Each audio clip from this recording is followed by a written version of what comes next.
Yucca, what you All right, gonna do? October What 21st. you Let's see gonna what's going down. do? Uh-oh. We have life. Oh. Whoa. I have fucking found it. Coco Core is the only thing that you need to be using. Look how much success there is.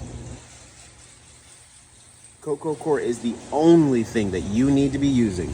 Look how much. Look, there's a sprout. This is one seed per pot. These are lettuce. One seed. It seems as far as nursing goes, that might be a winner. So now, over here to the radishes, yo, these things are hardy. They're not wasting any time. None. Wow. And then, of course, we got our beets. These are our beets. So I've been told there's not so much market for beets, which is understandable in Arizona. Now, I don't have the processing power for making beet sugar, but I understand that beets are used for sugar fine. Maybe one of these days later on. But we got our butternut squash here, waiting for them to show their heads. I think I'm gonna go ahead and transplant these because they're just doing so well. And they're radishes, so I wonder how I'm gonna do this, but I'll figure it out. All right, but there's that for now. Let's go over here and let's check our cull yield. This is our system reset yield. Look, they're looking more red though, I will say that. They're not doing what I want, but they're looking more red.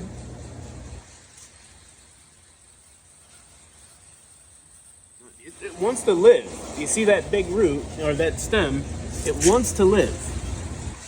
It's just, it doesn't have enough nutrients to really take off. That's why it's skinny and leggy. Now, mind you, given a grid down situation, we're eating all of that. And everybody knows that. Given a grid down situation that's really dire, oh, we're eating all of that. All of it. I won't right now because that does not look tasty. It looks to me like, run number one. Just like anything, it looks like run number one. We're just getting our system revamped and everything, you see? See the yellowing? See what I'm still saying? You see that water level? So we got to get that fixed. And I'm going to try to get this fixed now. I'm going to talk to my farm manager and see, is there anything I can do or that we can do about this, because this is becoming a problem. Let's see here. Yeah, that water level is really high, and it's clearly it's on the floor already. So we want to fix this. But there's a lettuce. It's let's go outside.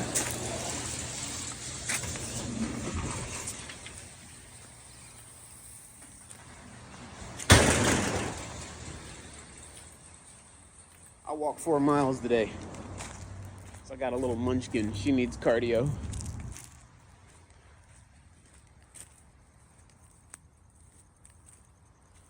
All right.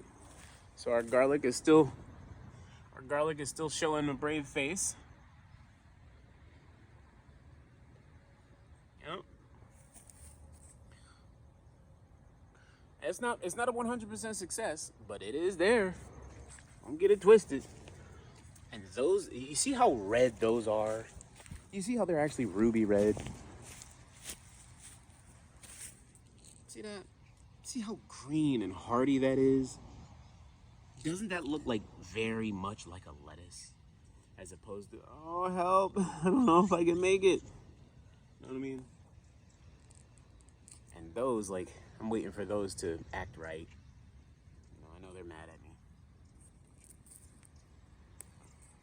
Figure I'd go and get some weeds here real quick while I'm here.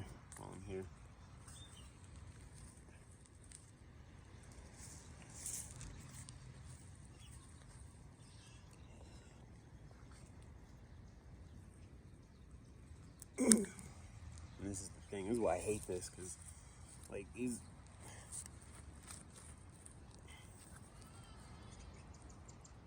is why I hate and love Bermuda grass, because it is like it's the heavyweight champion of soil erosion prevention, but at the same time, you know, it's really annoying. Let me see. I need to get me a three-pronged fork or something. Let's see here. I might just use this.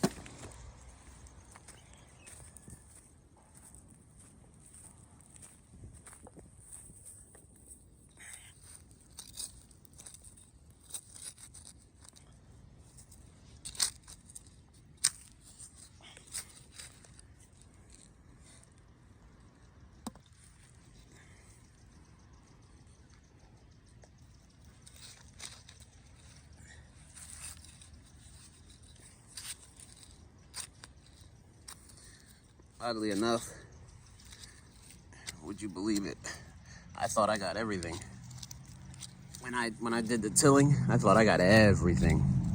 And now I see, when you do a box, you're gonna think you get everything. You're not gonna have everything. And you know, recently I was just getting ready to say you gotta pull everything out. And I'm thinking like, well, it's Bermuda grass. What are you gonna do to stop Bermuda grass from growing? Nothing. That's the real answer. Nothing. You're not gonna stop Bermuda grass. You can mitigate it. You're not gonna stop it. You can mitigate it. You're not gonna stop it. It's gonna keep coming back. It's gonna keep proliferating. That's just how Bermuda grass is.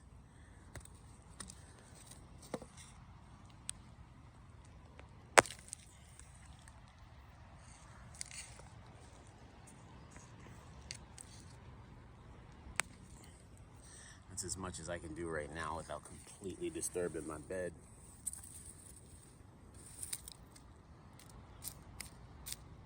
Yeah, and even that lemongrass, I bury it because that's really good organic material.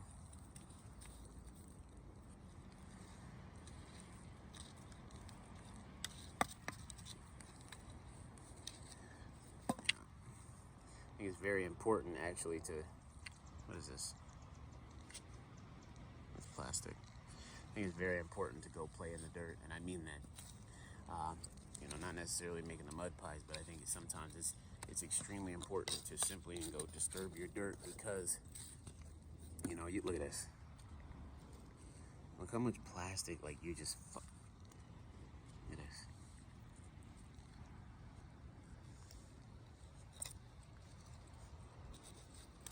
But, you know, you aerate, you know, you'll aerate your soil. You know what I mean?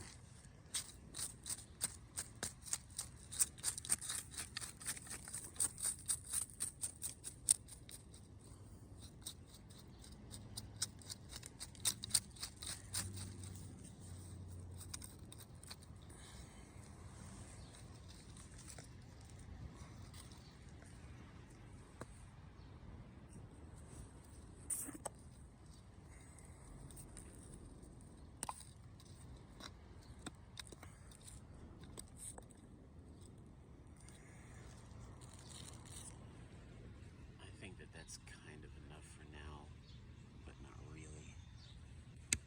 I like the way an aerated soil looks. Get this plastic out of here. Look how much better that looks. All right, there again, I don't want to disturb it and end up doing too much here. All right, so let's see here.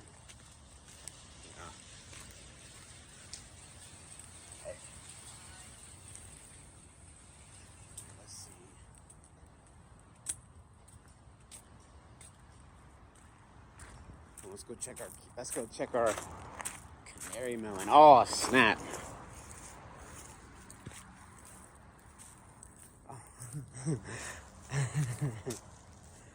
Yeah. Oh, and that's plenty moist. Oh my gosh. Yeah, they're doing just fine there. Remember, me and Canary get along. Me and Canary are friends. So, alright. So there's that for now. I'm gonna see if we got any chores that need to be done.